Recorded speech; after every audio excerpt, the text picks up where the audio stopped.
नमस्कार. CIP निर्देश सुनील वाघमारे आपले स्वागत करीत आहे.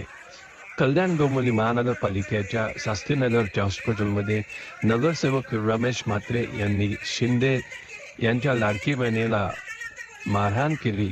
याची दखल पोलीस घेणार का, असा प्रश्न सर्व नागरिकांमध्ये होत आहे.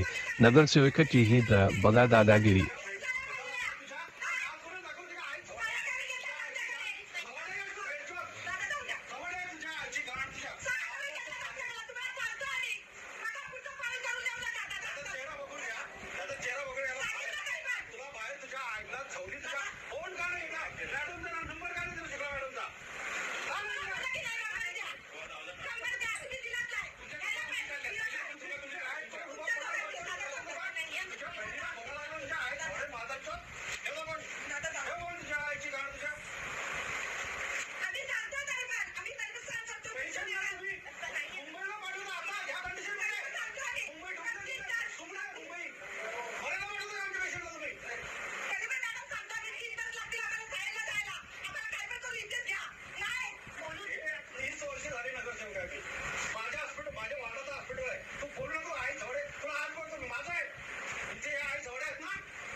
आपण कोणाच्या तरी लाडके 19 च्या वेळी भोईरांचंच तिकीट घेतलं होतं ना परत, आणि यांना द्यायला लावलं होतं आम्हाला.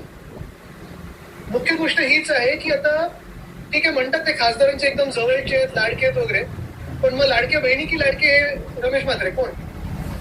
आणि परत मी सांगतो की आता त्यांनी काहीतरी स्टेटमेंट दिले की डॉक्टर माझ्या मुलीसारखी वगैरे. मी जे परवा अधिवेशनात बोललो महिला शेतकरी सन्मान दिल्याच्या वेळी, की कुठचीही महिला तुम्ही प्रत्येक वेळी तिला टॅग देणं गरजेचंच नाही की माझी आईसारखी आहे, माझ्या मावशीसारखी आहे, माझ्या बहिणीसारखी, माझ्या लेकीसारखी महिला आहे, तिला महिलाचा आदर दिलाच पाहिजे. हे नुसतं माझ्या आजोबांचं नाव घेऊन बंपकगिरी वाटेल ते बोलत आहे. जर एवढी हिंमत आणि शिकवण त्यांनी घेतली असती ना, गुवाहाटीला पळाले नसते. पण चला, राजकारण पण मी 1 मिनिटं बाजूला ठेवतोय. येऊन इथे नतमस्तक होऊन यांची माफी मागणारे का रमेश म्हात्रे? सेम बघा, विचार येणार माफ करत आहेत का, पण येऊन इथे पूर्ण लोटांगण घालून माफी मागू देतात. मला हेच वाटतं की आज